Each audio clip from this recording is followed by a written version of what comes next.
Akan kita bacakan untuk ayah biologis dan ayah ideologis, karena kita semua yang hadir di sini adalah anak-anak beliau. Pada mulanya Pak Harto itu adalah orang yang memang dianggap penyelamat terhadap bangsa ini. Tetapi sejak tahun 78 itu sudah terasa bahwa korupsi sudah mulai merajalela, dan itu baru berhasil kita menjatuhkannya pada tahun 98. Tidak pernah bangsa Indonesia sebaik, sehebat menjadi macan Asia pada saat Orde Baru. 20 tahun reformasi berjalan tidak membuat negara ini menjadi lebih baik. Kita sering mendengar orang mengatakan enak zaman Pak Harto. Ya tentu saja Mbak, enak zaman sampean. Dulu Soehartonya cuma sampean tok. Sekarang hampir semua orang Soeharto semua. Pak Harto itu orang pinter loh. Jasanya bagi bangsa ini besar sekali, walaupun dosanya juga besar. Orde Baru kita punya KUD Pak, nggak ada orang kelaparan di seluruh kampung. Kita punya BUUD, nggak ada orang kelaparan sekampung. Memang itu pemerintahan otoriter, Anda mau menyebutkannya itu demokrasi. Jelas itu bukan pemerintahan demokrasi. Otoriter itu adalah pemerintahan yang tidak demokratis. Tiap hari Indofood mendapatkan keuntungan dari selisih gandum murah yang diimpor dari Amerika Serikat 1 miliar rupiah. Apa jasanya? Setiap jengkal tanah yang dia bangun jalan, pasti di ujung ada usahanya. Apa jasa dia? Apa buruknya Orde Baru? Buruknya adalah fitnah terhadap keluarga Pak Harto. Merubah haluan republik ini dari sebuah sistem ekonomi yang nasionalistik menjadi ekonomi yang kapitalistik, dari sistem ekonomi yang pro nasional menjadi pro asing. Beni dan pengikut-pengikutnya, perwira-perwira binaannya, itu ancaman bagi kekuasaan Soeharto. Pak Harto juga bisa minta ke Yang Maha Kuasa di sana supaya bisa menolong bangsa ini terlepas dari masalah-masalah yang ada yang kita hadapi sekarang ini. Selama Pak Harto masih jadi presiden, tidak ada orang NU di P3 yang pernah menjadi pimpinan. Ingat sejarahnya. Padahal isinya sampai ke bawah itu orang NU semua. Jadi kalau kecewa sudah dulu-dulu. Soeharto menyadari bahwa ini berbahaya Beni, dan Beni memang menunjukkan tanda-tanda mengalihkan loyalitasnya dari Soeharto kepada lembaga ABRI. Nah, ini bagi Soeharto ancaman. Beberapa hari sebelum waktu biasanya Panglima diganti, mendadak Beni diganti. Baik anak-anak biologisnya yang hadir maupun seluruh anak-anak biologisnya yang hadir. Soeharto pada rezimnya mewariskan hutang yang ditanggung oleh generasi kita itu 1.200 triliun lebih. Ketika NU ikut tahun 71 ikut pemilu, tapi tetap dalam pemilu NU masih berkibar menyaingi Golkar yang pakai kekerasan itu. Begitu banyak keberhasilan yang dicapai oleh Orde Baru yang dapat dinikmati oleh rakyat Indonesia. Kita itu dididik Pak Harto 32 tahun untuk menyenangi duit. Bahwa kerusuhan 98 itu murni rekayasa dan fitnah kepada Pak Harto, yang pada waktu itu Pak Harto telah dekat-dekat dengan Islam dan berani memberhentikan Beni Murdani diganti dengan Faisal Tanjung. Loh, kita kalau mau kecewa, zaman Pak Harto 32 tahun orang NU itu dipinggirkan, paling pinggir. 32 tahun NU nak dipinggirkan. Namanya tentara yang bikin Golkar itu nindas NU luar biasa. Banyak kiai hilang, banyak macam-macam. Suatu bangsa yang berdemokrasi, tingkat peradaban demokrasinya, politiknya sudah berada pada tingkat demokrasi, dia tidak akan bisa diatur oleh pemerintahan otoriter. Zaman Orde Baru Pak, kita punya dui fungsi ABRI. Apa yang terjadi? Lurah-lurah di kampung sana semua ada AMD, ABRI masuk desa. Itu yang bikin komunis nggak berani bersuara. Kenapa? Sampai ujung-ujung kampung semua ada ABRI di kampung. Potensi ancaman terhadap dirinya tidak datang dari sipil. Sipil nggak kuat. Potensi ancaman itu datang dari tentara sendiri. Padahal Golkar itu dulu adalah partai yang dibikin ABRI untuk mengelola politik di bawah kendali ABRI. Jadi kita kembali ke Orde Baru bukan sebuah kehinaan. Justru pada saat itu kita menjadi macan Asia. 80 negara mengusulkan kita sebagai anggota tetap Dewan Keamanan PBB. Harto kan anggap dirinya Raja Jawa. Apa yang dilakukan tangan kanan, tangan kiri nggak boleh tahu. Tidak ada lagi demokrasi Pancasila yang didengung-dengungkan oleh Pak Harto. Habis gitu, saking takutnya sama NU, terus dibonsai, dijadikan P3. Jadi semua partai Islam dikumpulkan di situ supaya Pak Harto gampang caranya mengontrol itu.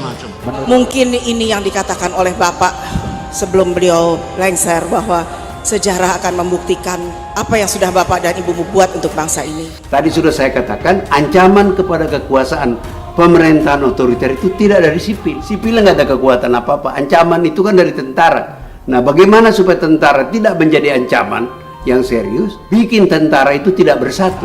Pak Harto itu mengajak kita, mendakwai kita supaya kaya. Dicontohkan beliau.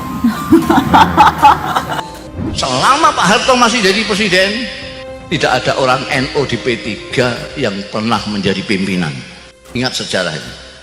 Padahal isinya sampai ke bawah itu orang NU semua. Jadi kalau kecewa sudah dulu-dulu.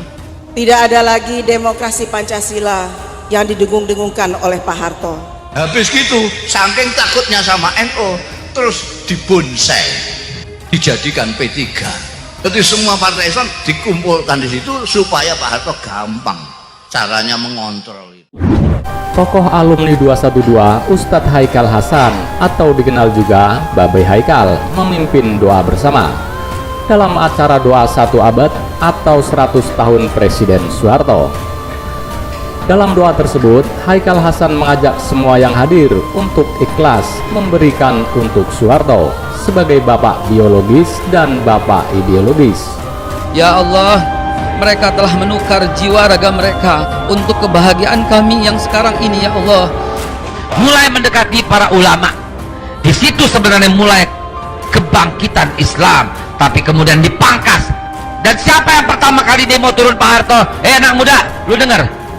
Seluruh bacaan hari ini untuk ayah biologis dan ayah ideologis, karena kita yang hadir di sini adalah anak-anak beliau.